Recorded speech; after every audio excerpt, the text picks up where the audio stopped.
Tout votre espoir, quand on est là, c'est de vous asseoir dans la foule pour écouter, pour quitter l'islam dans le secret, c'est tout. C'est tout. C'est la seule alternative. Sinon, venir ici, c'est pas bon pour toi.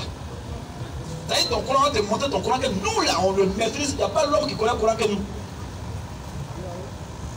Coran, vous lisez, vous ne comprenez même pas ce qu'il y a. Au Coran, il n'y a pas un autre, il y a sens littéral. Mais au ils ne comprennent pas.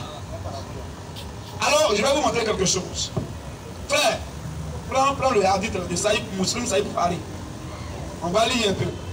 Vous allez voir ce que le Coran dit, ce que Mohamed dit des musulmans et de lui-même. Son sort, leur sort. Quand il dit que tous les musulmans vont en enfer, il pense que je dis parce que je suis l'assassin. Votre prophète m'a dévancé, il a dit que tous les musulmans vont en enfer. Il dit lui-même, il va aussi en enfer. Vous ne savez pas ça, on va vous lire ça aujourd'hui, noir sur blanc. Pardon? Où est mon bibi? Dans mon petit papier dedans là, il y a plus des petites notes. Non, il faut que là. Vas-y frère, on va lire d'abord ce que tu vas prendre, on va lire ça. Quelqu'un me prépare la sourate 46 verset 9.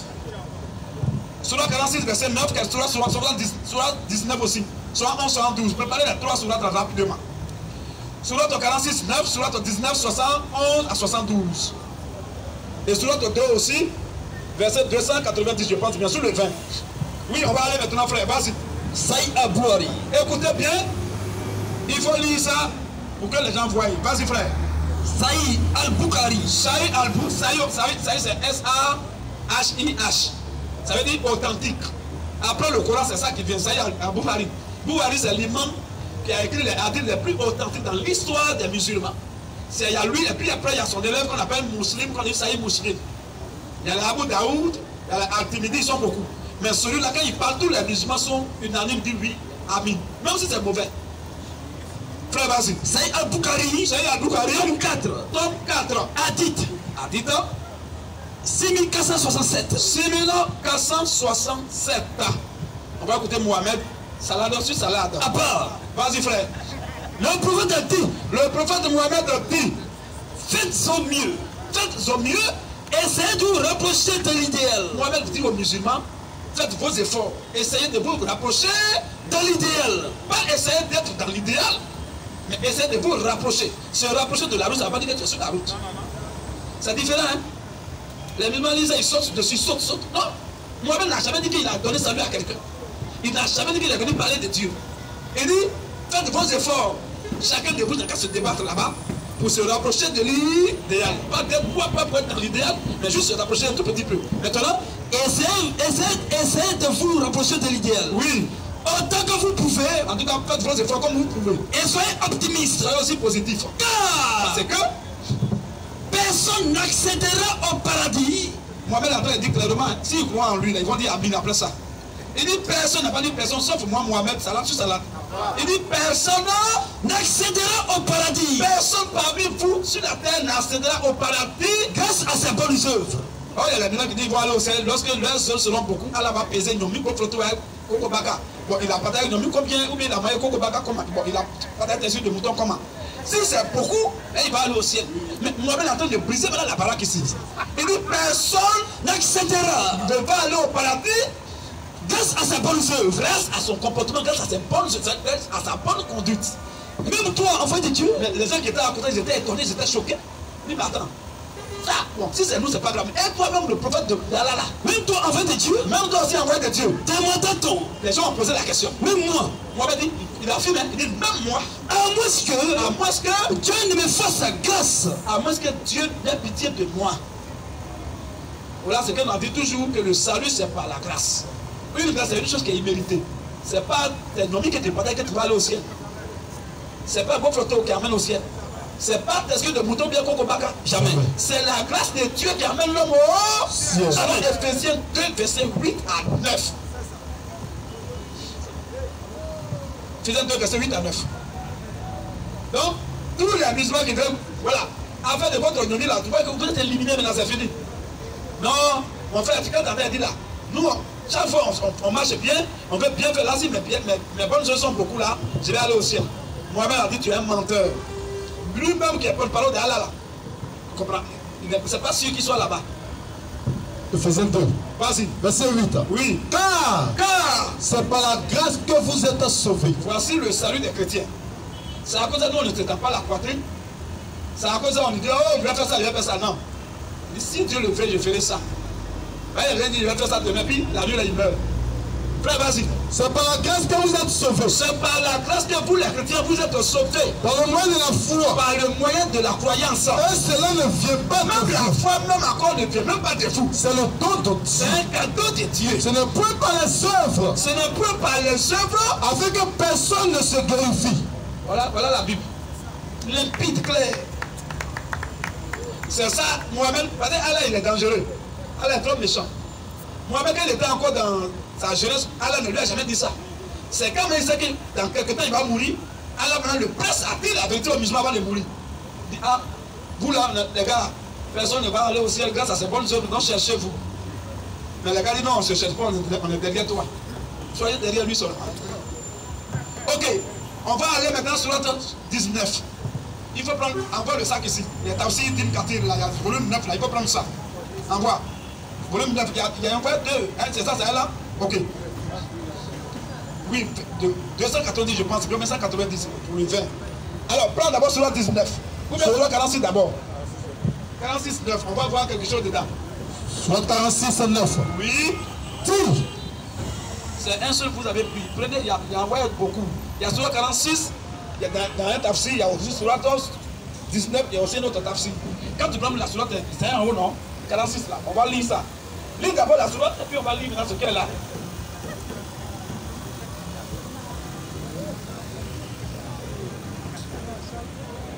Frère, vas-y. Soit 46. Oui. Ayat 9. Il y a quoi? Il y a un musulman qui est venu? Non. Ok. Comme il n'a pas cœur, on va continuer. Vas-y, frère. Dis. Écoutez. Ce verset-là, je l'ai lu devant un imam à la télévision, un face à face. J'ai fait exprès. Voyez ce que les musulmans, il n'y a pas un musulman qui dit la vérité parmi eux. Les musulmans, il y a les pires, et il y a les mauvais, puis il y a les pires, il n'y a pas bon là-bas. Donc, quand j'ai lu ça là, oui, parce que je ne savais pas, je ne connaissais pas son sens, c'est-à-dire son interprétation. Or, j'ai le tafsir en moi, mais j'ai caché. Et j'ai lu le verset. Quand il a fini, il dit voilà, moi-même me dit qu'il ne connaît pas son sort, ni votre sort, donc vous tous partez en enfer. Il dit non. Quand il dit qu'on n'a pas son sort, c'est pas en fait, ça n'a rien à voir avec le paradis. Il sait pas ce que les mécréants vont lui faire demain. Il est un homme, il est limité dans le temps, dans l'espace. Le danger qu'il attend demain là, il ne sait pas. C'est faux. On va lire le verset et on va lire maintenant son tafsir et l'interprétation de ce verset. Frère, vas-y. Surah 46. Oui. Ayat 9. Ayat 9. Dis. Je ne suis pas une innovation. Voyez, on lui impose maintenant. On dit bientôt tu vas mourir. Mais avant de mourir, dis-leur que tu n'as pas une nouveauté. Je ne suis pas une innovation. Oui. Parmi les messagers. Vas-y. Et je ne sais pas. Et je ne sais pas. Ce que l'on fera de moi. Parce que lui-même n'a pas dit ça, parce qu'il est content. Hein. Cela lui a été imposé. Alors on dit quand on dit deux points là, les propos qui viennent là, lui sont imposés. Ça c'est en grammaire. Il y a le style direct, le style indirect. Quand on dit deux points, ce qui vient là, c'est pas lui sa pensée. Mais c'est la pensée qui lui a été imposée par une force qui est au-dessus de lui. On dit 10, il avait dit ah vraiment je vous dis que t'entends. Mais on dit deux points. Qui lui dit de dire?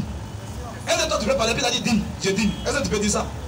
Frère, vas-y. Dis. Je ne suis pas une innovation. Je ne suis pas une nouveauté. Parmi les messagers. Parmi les messagers. Et je ne sais pas ce que l'on fera de moi. Et je ne sais pas, après ma course terrestre là, je ne sais pas ce qui m'attend. Ni de vous. Lui aussi de mon boyer derrière là. Je ne fais que sur ce qui m'est révélé. En tout cas, je ne fais que sur ce qui m'est révélé. Et je ne suis qu'un avertisseur clair. En tout cas, il a été très clair, les musulmans, qu'ils ne connaissent pas son sort ni leur sort. Voilà. Voilà ça. Maintenant, quand on finit comme ça, les musulmans vont se massurer verbalement. Ils vont dire, oh mon frère, ça n'a rien à voir avec l'éternité, hein? Non, c'est pas l'au-delà. Il dit qu'il sait pas ce que les mécréants vont lui faire demain. Il y avait beaucoup de débuts autour de lui. C'est faux. Votre savant qu'on appelle Ibn Takir, on appelle ça les tafsirs d'Ibn Kathir. On va lire ça sur même sur le 46.9.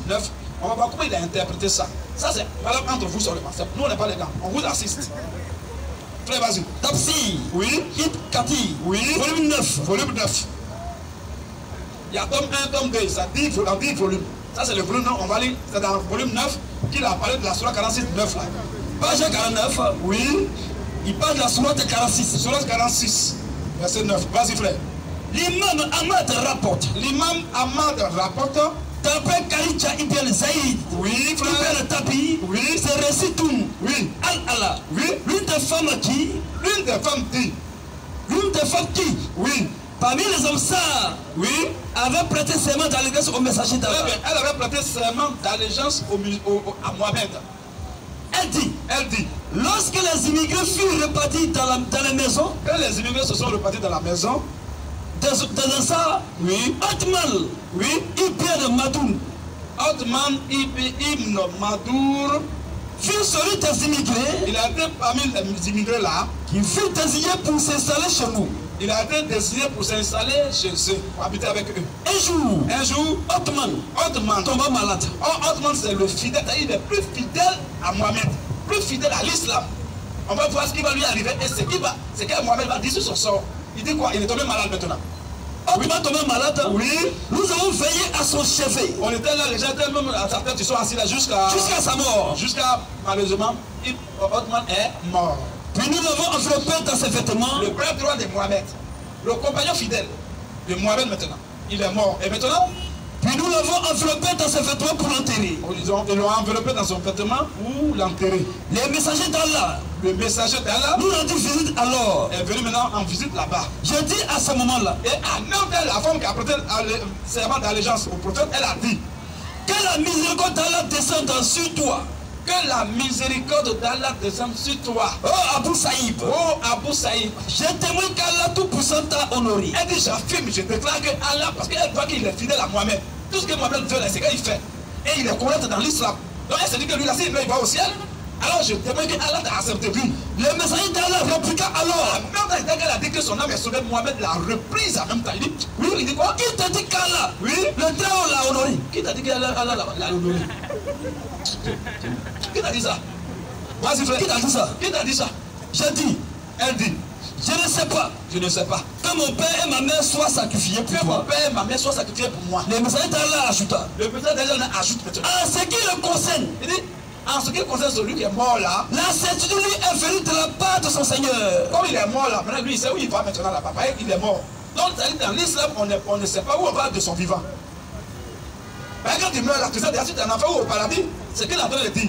Maintenant, comme il est mort là, il sait maintenant où il est maintenant. Vas-y. La certitude est venue de la part de son Seigneur. Oui. Et en vérité, j'ai beau espoir pour lui. En tout cas, il dit j'espère. Mais ce que Mohamed dit, quelqu'un qui était fidèle, qui a fait tout ce qui est bon dans l'islam. Il dit j'ai bon espoir pour lui. Mais, par Allah, dès que je sois le messager d'Allah, bien que ça veut dire qu'il va laisser même le compagnon, le calife, il va parler même de lui-même. Par Allah. Donc il est en train de jurer, il est sérieux. Par Allah, bien que je sois le messager d'Allah, subhanahu wa ta'ala, je ne connais pas le sort qui m'est réservé. Je ne connais pas le sort qui m'est réservé. J'ai juré alors. Alors la femme, elle est déçue. Elle dit quoi? Lui-même qui est ton compagnon le plus fidèle, calife qui fait tout pour toi, qui respecte les piliers de l'islam. Si tu sais que lui, il est mort, son salut n'est pas garanti, moi là, elle dit quoi maintenant? J'ai juré alors. Elle dit j'ai juré alors. Par Allah. Je ne prétendrai plus jamais que quelqu'un ait pu de tout péché. Elle dit je ne vais plus jamais faire confiance à quelqu'un qui n'est plus de péché. Elle pensait que ce gars il était pur. Donc s'il meurt, son ciel est garanti. Quand le prophète a dit son ciel n'est pas garanti, elle dit aujourd'hui moi c'est fini. Cet incident m'attristait tellement. Elle dit cet incident l'a tellement attristé, l'a tellement affecté que j'ai fini par m'endormir. À bête de sommeil. Toute la page. Bien que je sois le messager d'Allah. Moi-même là, il récidive encore. Bien que je sois le messager d'Allah, je ne connais pas le sort qui lui est réservé. Je ne connais même pas où il va lui là. Mais il a dit dans Surah 46, non, je ne connais pas mon sort ni votre sort. Là, il est en train de continuer encore. Vas-y frère. Ce texte est d'autres de ce type. Voilà, ce texte-là est d'autres de ce type-là. Indique qu'il n'est pas permis d'affumer de façon catégorique. Ça indique maintenant qu'il n'est pas possible d'affirmer de façon catégorique qu'une personne en particulier ira au paradis. Donc chez la musulmans, le paradis n'est pas garanti. C'est interdit de dire dans l'islam que celui ou celle-là va au ciel. C'est interdit. Donc tous les musulmans qui parlent là, non, le Coran dit musulman entre au paradis. chrétiens, montrez-moi un verset qui dit que tu entreras au paradis. C'est des plaisantins. C'est des vrais plaisantins. Le Coran dit, Mohamed dit, il est interdit à un musulman de dire à un autre musulman qui va au ciel. Il ne peut pas affirmer. C'est pas certain. C'est peut-être que. Maintenant, toi, le petit musulman plaisantin. D'abord, tu es noir, tu es africain, tu es musulman. Ce qui n'est même pas venu pour toi. Toi, tu vas même dire quoi maintenant? Donc, tu es bien que Othman, le calife de Mohamed, tu es bien que lui. Tu es bien que lui. Mohamed dit même quand même qu'il soit ce qu'il est là. Rien n'est garanti pour lui. Voilà. Voilà votre Coran. On va même lire d'autres versets qui vont les choquer encore davantage. Ce que le Coran dit encore de Mohamed, et même eux là, de leur sort. Eux, ils pensent que Mohamed est venu les guider. Ils vont dire que Mohamed est venu vous guider.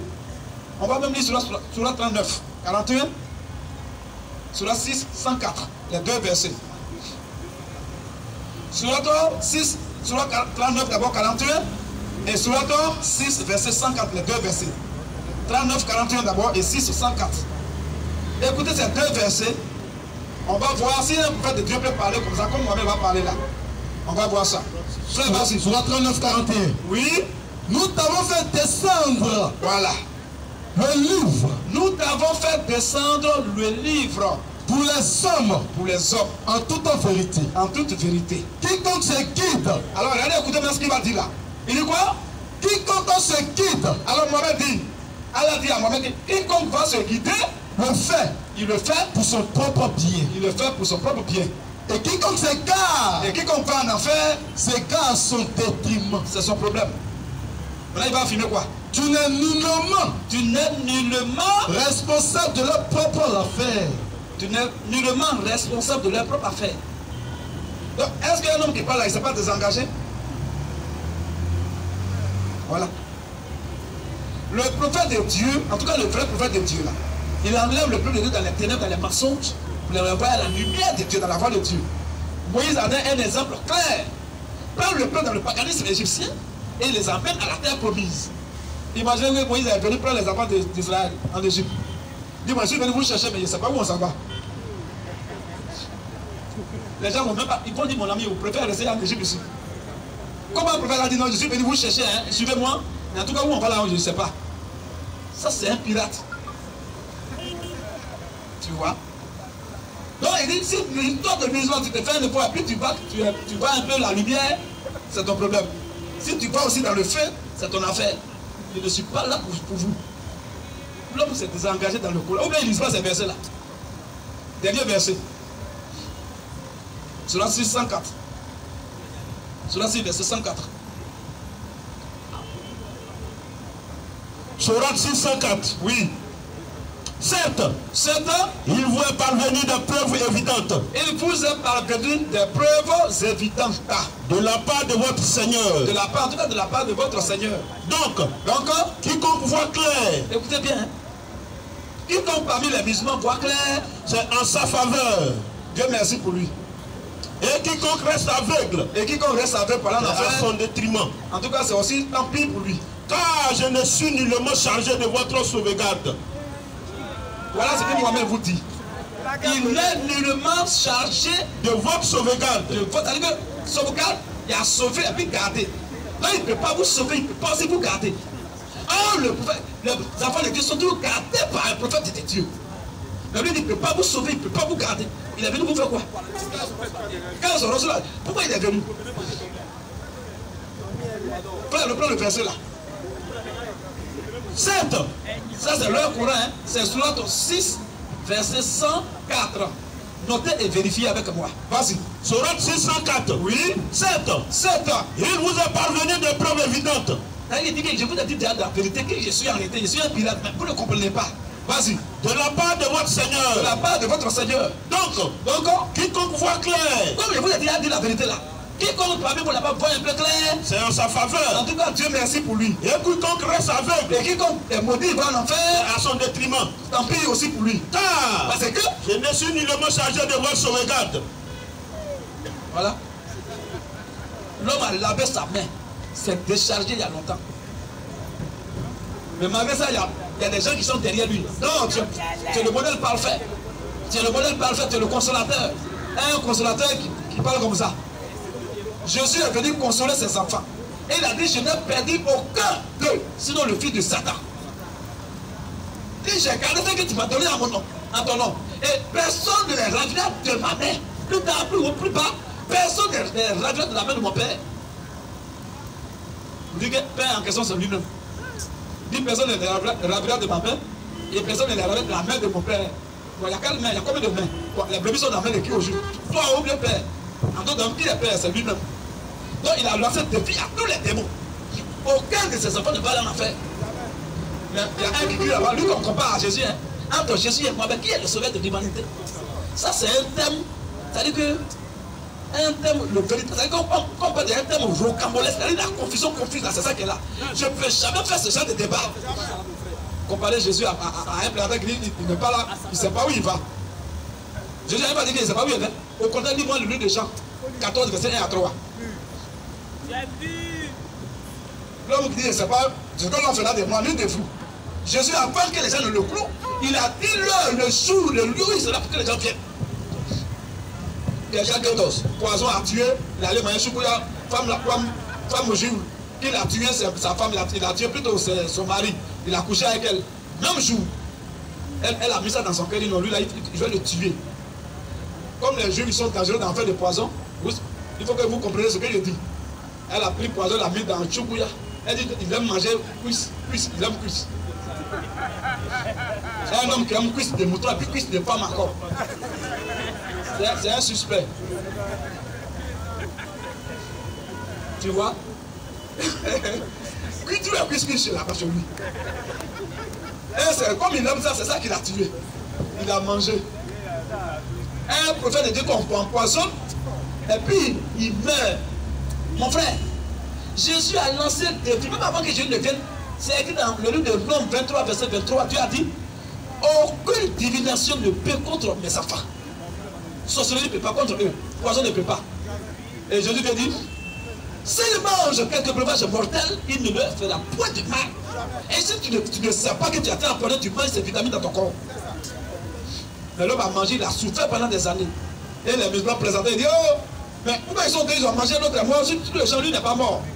Mais c'est trop facile qu'il meurt comme ça facilement. L'homme qui a torturé les gens comme ça, lui là il meurt, mais il est innocent, il va en enfer quand même bien. Là il est mort vite. Là, lui qui est là, il faut qu'il souffre amèrement avant de mourir. S'il meurt vite comme ça, c'est trop facile. Ah, il va goûter un peu la souffrance quand même. Quelqu'un qui a égorgé les gens, violé les femmes des gens, manipulé Aïcha 9 ans, d'abord 6 ans. Il a fait des demandes en mariage, il a demandé sa mère. 9 ans, il est allé la taper. C'est un prophète de ça. 9 ans. Toi le musulman qui est là, on peut taper ta fille de 9 ans. Et qu'est-ce qu'il était en vie aujourd'hui là? Il serait à la Maka à vie. On ne va même pas le juger. Il prend la petite fille de la pommade. Et puis quand il veut pleurer, il donne couper.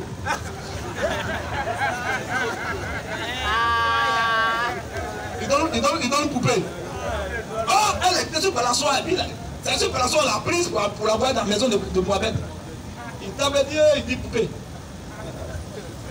C'est vraiment de ça. C'est ça, les gens, ils ont bac, ils sont intéressés, puis ils sont derrière ce type-là. Dieu va vous rater.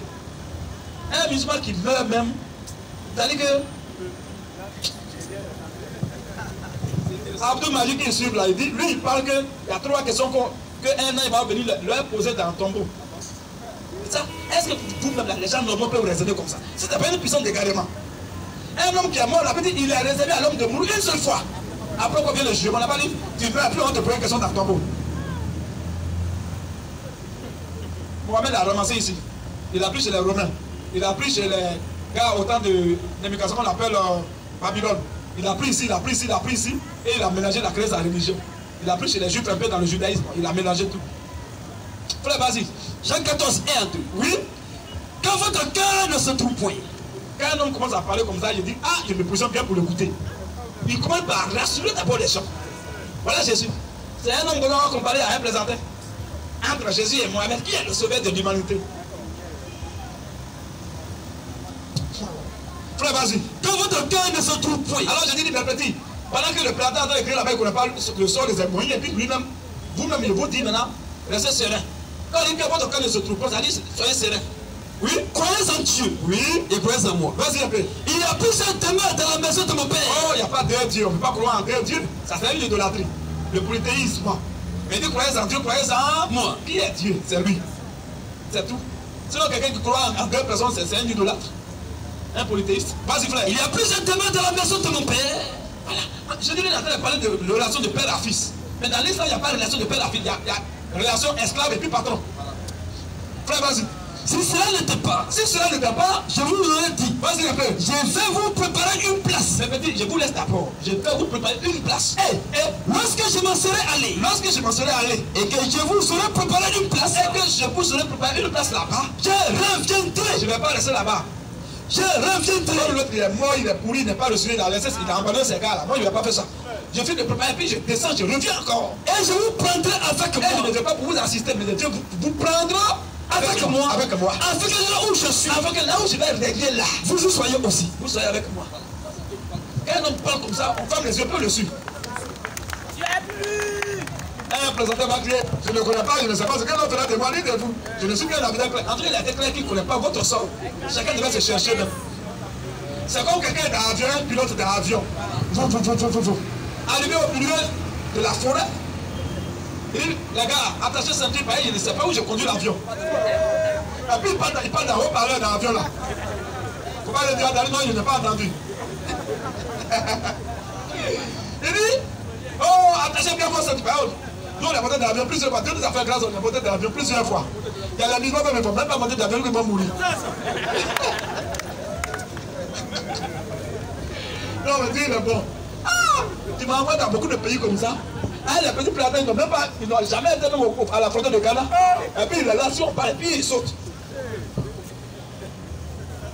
Alors dans l'avion, on a dit toujours, quand on avait atterri, ou bien on avait décollé, on dit, il faut attacher. Même la soeur vient d'arriver. Elle était toujours à Londres pour venir ici. Donc elle a entendu ce qu'elle dit, elle a entendu ça de façon claire. Attaché. Là, vous avez attaché, et le gars dit maintenant dans le micro là. Vous avez bien attaché, on dit oui. Ok. Donc on s'en va. Donc, on va à une destination inconnue.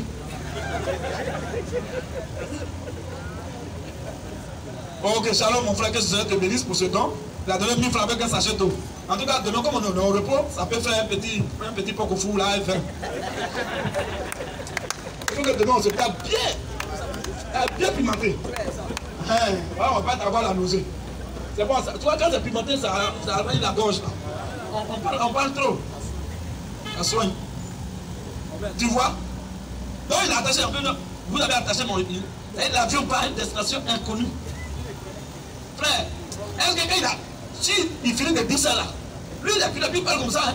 S'il a fini de parler comme ça, toi tu peux serrer encore. Il y a des gens comme ça, d'autres même vont chercher à sauter. C'est ça.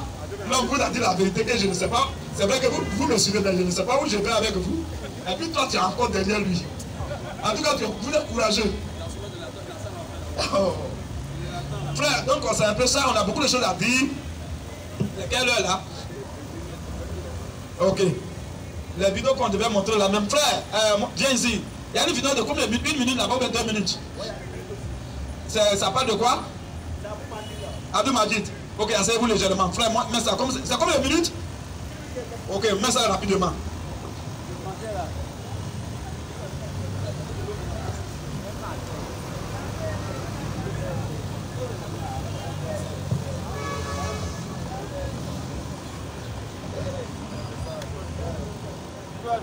Action.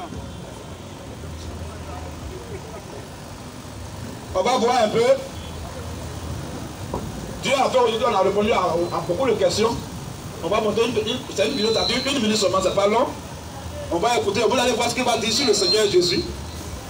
Et puis on va taper sur sa tête avant de continuer.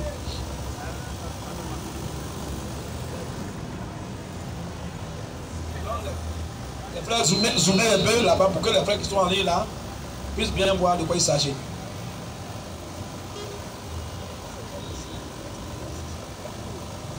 Celui qui pratique le racisme, et le prophète a dit celui qui pratique le racisme n'est pas de nôtre. Et le prophète a dit, celui qui pratique le racisme n'est pas de nôtre. Et le prophète a dit, celui qui pratique le racisme n'est pas de nôtre. Celui qui pratique le racisme n'est pas de nôtre. Ça, c'est une parole du prophète. Donc, si vous voyez aujourd'hui un musulman qui est raciste, c'est-à-dire qu'il n'a rien à voir avec l'islam. Et la confusion que les gens font souvent, c'est de confondre les actes des Arabes esclavagistes avec l'islam. Oui, mais c'était des musulmans, ces Arabes. Mais les actes qu'ils posaient. L'histoire a retenu ces actes-là. Et ça nous a transmis ça. Mais c'est un mauvais footballeur, ne remet pas en cause la qualité du football. Mais c'est comme quelqu'un qui ne sait pas conduire et qui prend une voiture Mercedes et va la cogner contre lui. Ou bien renverser des hommes. Il y a quelqu'un qui dira que c'est la faute est au fabricant. Il ne connaissait rien. Pourtant, les fabricants n'ont rien à voir. Non, il a mis le frein, il a mis tout ce qu'il faut était là. Alors, donc l'islam n'a rien à voir. Donc c'est cela la différence même entre le Coran et la Bible.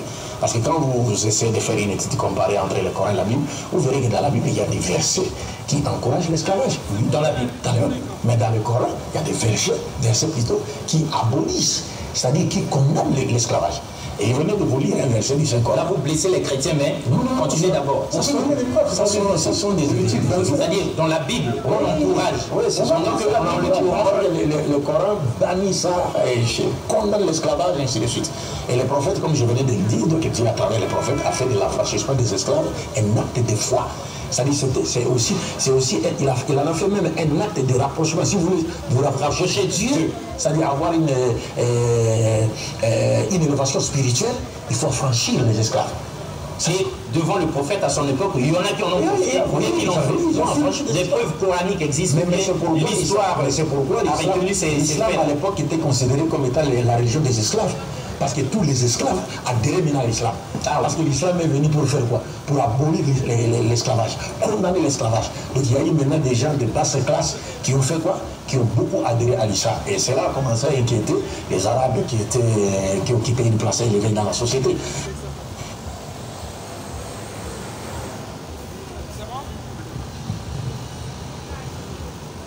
Un frère prend la sourate 33 rapidement. Sourate 33, pendant que tu cherches ça, frère, on va lire les deux hadiths là. Vous voyez que sourate 33, verset 37. Oui, il a cherché, il a couché à la femme de Zaïd là.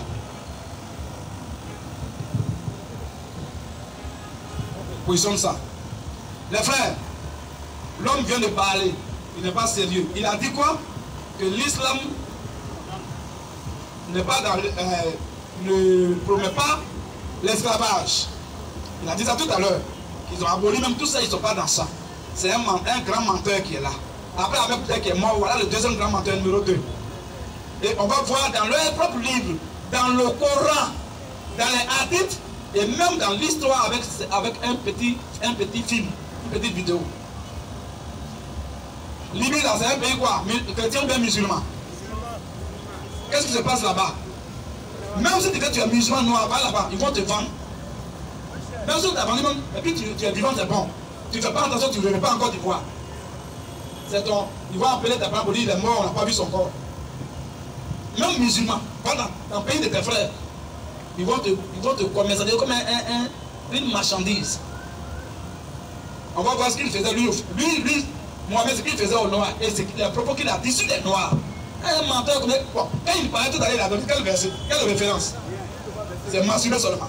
Ça, sans référence. On va l'appuyer sur quoi? Pour vérifier ce que tu dis là. C'est de ça qu'il s'agit. Alors frère, vas-y maintenant. Saïd Al-Boukhari, tome 5. Saïd Al-Boukhari, tome 5 et puis tome 1. Tome 5, puis tome 1. Tome 1, page 504, je pense bien. Saïd Al-Boukhari, tome 5. Oui.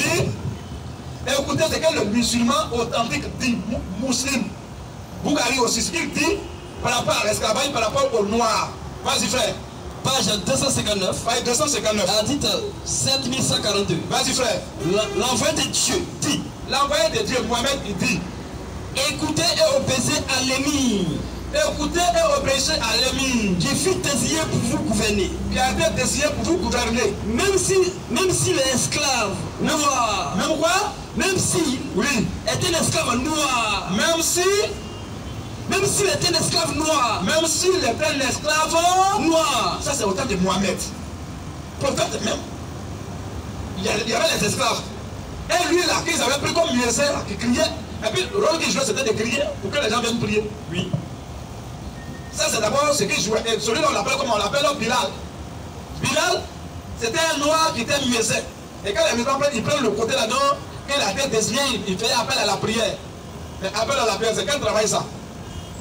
Un homme qui est votre coq. Toujours il va crier. Allez voir comment la main vous dormez. Il vous réveille. Ça, c'est un travail honorifique, ça. Un, il crie. Et plus de deux, voilà comment il va le traiter maintenant. On va donner de sa propre bouche. Vas-y, frère. Même s'il était l'esclave noir. Mais il n'a pas dit, même s'il était, il a été. C'est-à-dire que pendant qu'il parle, il a appris, ils l'ont pris en tant qu'esclave noir. Et c'est lui qui l'a réveillé à 4 heures pendant qu'eux ils dorment. Même s'il était un esclave pas blanc, mais un esclave noir. Un esclave noir. Originel. Originaire. De l'Abyssinie. Oui. Aux cheveux crépus. Aux cheveux crépus. C'est fini. Donc voilà ce qu'il dit. De Bilal qui était un musicien qui criait pour les réveiller à 4 heures et à 5 heures. Pendant qu'eux ils dorment. Ça c'est un. Deuxième témoignage. C'est Al-Bukhari. Oui. Tome 1. Oui. Page 504. Vas-y. Hadith 696. Vas-y, frère. Le prophète dit Le prophète dit à Abu Daral, à Abu Daral, écoute et obéis écoute et obéis à ton gouverneur, à ton gouverneur. même s'il est un esclave noir, Même s'il était un esclave noir, aux cheveux crépus, aux cheveux crépus, comme un raisin sec. comme un raisin sec. Ça, c'est une acclamation. On le félicite, ou bien c'est injure là. Il dit les noirs en tête de raisin. Raisin sec. Vous voyez ça? C'est comme là, il faut traiter ton frère, on appelle ça co-religionnaire. Peut-être la même fois avec la seconde, il faut le traiter.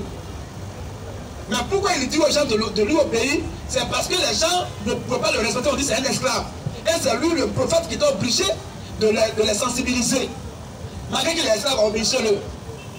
Bon, si tu dis que tu ne veux pas l'esclavage, pourquoi tu ne le libères pas? Et puis il est toujours esclave même de ton vivant. Pourquoi? Ton frère dans la foi qui est ton esclave. C'est normal ça? Voilà l'islam. Alors, lui qui vient de se masturber verbalement avec une constipation intellectuelle, hein, accompagnée de la diarrhée verbale, là c'est ce qu'il vient de faire. Mais en réalité, ici, là, Mohamed a esclavagisé les Noirs. Et on va lire ça dans le Coran maintenant. Ça, c'est les tafsirs, les hadiths. Maintenant, on va lire dans le Coran, la femme de qui il a cherché là. Il a couché à une femme de quelqu'un. C'est pas un blanc, c'était un noir. Il a couché à sa femme. On va voir ça. Surah 33, verset 37.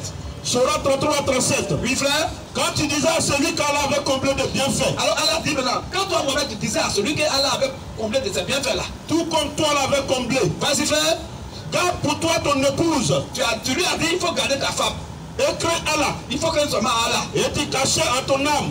Et tu cachais en ton âme ce qu'Allah rend public. En réalité, tu étais hypocrite. Tu craignais les gens. Tu craignais les hommes et puis tu quittais sa femme, tu voulais coucher à sa femme. Mais tu peux craindre les hommes et puis tu mentais là. Tu n'étais pas sincère. Et Allah voyait dans ton cœur. Vas-y. Et c'est Allah est plus digne. Oui. De ta crainte. Oui. Plus qu'un Zaï. Oui. Et cesser toute relation avec elle. Quand Zaïd, c'est un noir. C'est de ça que le Platon a parlé tout à l'heure, mais il n'a pas dit ce qui est écrit de Zaïd. Ce que Mohamed a fait à Zaïd, il a fait Kouba, il a tapé sa femme. Quand Zaïd a cessé toute relation avec elle. Quand Zaïd a cessé toute relation sexuelle avec sa femme, nous la femme épousée. Toi tu l'as pris, puis tu as commencé à taper. Afin qu'il n'y ait aucun empêchement. Attends d'abord, maintenant là-haut. Oh, Zaïd c'était son fils adoptif. Donc si Zaïd est son fils adoptif, sa femme c'est sa fille adoptive. Donc c'est comme si ce sont ses enfants. Mais le Coran dit, quand Zaïd a cessé de coucher à sa femme, bon, comment lui il a su que Zaïd ne couche plus à sa femme? Quand on couche plus à sa femme, c'est écrit sur son front. Comment il a su ça? Dès qu'il avait il guettait la chose. Dès qu'il a son enfant l'a cessé avant de pas. Mais l'enfant ne voulait pas mourir. Il dit que tu guettes sa femme, tu veux la taper. Donc s'il se peut, tu vas le tuer. Donc de peur qu'il meure, il a voulu emballer sa femme dans ta main et tu as couché avec elle. Voilà ce qu'il faisait au noir. Et le Platon vient de mentir là sans donner un seul test ou bien un seul de référence. Voilà ça. Nous on connaît votre Coran, on connaît l'histoire du Coran même de l'islam. Mieux que vous-même. Vous allez mentir aux gens, mais nous on va démanteler ça. Vas-y frère, continue le test. Puisque Zaïd a cessé toute relation avec elle. Quand Zaïd a cessé tout le monde, un homme qui couche à sa fille adoptive, la femme de son fils adoptif. C'est un exemple ça. C'est un exemple. C'est une bonne chose, c'est une bonne affaire de coucher à la femme de son enfant. C'est ça l'appel prophète, c'est ça là. Et non, quand Zaïd a accepté, il a commencé à coucher avec quelqu'un, il a accepté de coucher avec elle. Donc, qui te donne l'autorisation de faire ça? Donc, quand quelqu'un sait de coucher avec sa femme, donc ce n'est plus sa femme. La Bible dit aussi longtemps qu'elle est vivante, elle ne doit pas coucher avec quelqu'un. C'est que son mari meurt, quelqu'un peut la prendre pour l'épouser. Mais du viol de son mari, si elle couche avec quelqu'un, elle est adultère. Et toi qui l'as fait, tu es adultère, tu vas mourir aussi. L'enfant a vu dedans qu'elle, c'est toi qui l'as élevé. Il est comme ton enfant. Il a vu que tu gagnes sa femme, tu veux te coucher à sa femme. Sa femme lui a plusieurs fois dit. Mais là, pour ne pas que, s'il s'oppose, tu vas le tuer. Non, l'enfant a oublié d'amener sa femme. Il n'a pas fait ça parce qu'il était content. Il était content de faire ça pour sauver sa fille. Ça fait pitié. Oh, toi, tu as plusieurs femmes. Lui, il a une seule femme. C'est ça qui est prophète là. Pourquoi il n'a pas fait ça à ses amis blancs, arabes, et puis il fait ça à un noir? Zaïd, c'est un noir. Pourquoi il fait ça? Frère, continue. Puisque Zaïd a cessé toute relation avec elle. Quand Zaïd a cessé toute relation avec sa femme, nous te la fîmes l'épouser. Elle a même confirmé que vraiment tu as pris et puis tu as commencé à cogner. Afin qu'il n'y ait aucun empêchement. Pour ne pas qu'il y ait un empêchement pour les croyants d'épouser les femmes de leurs fils adoptifs. Voilà. Voilà. Dans le Coran, le Coran dit que les musulmans peuvent épouser la femme de leur fils adoptif, donc de leur vivant. Voilà le Coran. Voilà comment il traitait les noirs. Amen. Amen. Donc voilà de quoi il s'agit. C'est à cause de ça, il a dit que les noirs ont tête de raisin. Et Mohamed a commercialisé les noirs comme marchandise. Il a vendu les noirs. Il a pris à Bilal, qui est un premier muezzin noir. Il a pris celui qui a commencé à crier comme les coqs. À 4 heures, celui qui les réveillait. Et Zaïd aussi, qui est devenu musulman, encore qu'il a élevé quelqu'un dans sa main, qu'il a essuyé quelqu'un sur ses fesses. Il a pris encore sa femme, il a tapé du vivant de Zaïd. Oh, la Bible dit, aussi longtemps que l'homme est en vie, quelqu'un ne doit pas coucher à sa femme. Voilà. Voilà votre liste là. Alléluia! Tous ceux qui ont cru à ce qu'on a prêché là, venez ici, on va échanger les contacts. On va vous baptiser demain. Il n'y a pas coup de baptême, il n'y a pas coup d'âme, il n'y a pas coup de bâche. Alors, sur ce que le Seigneur bénisse, on a lundi prochain. Shalom, frère. Shalom.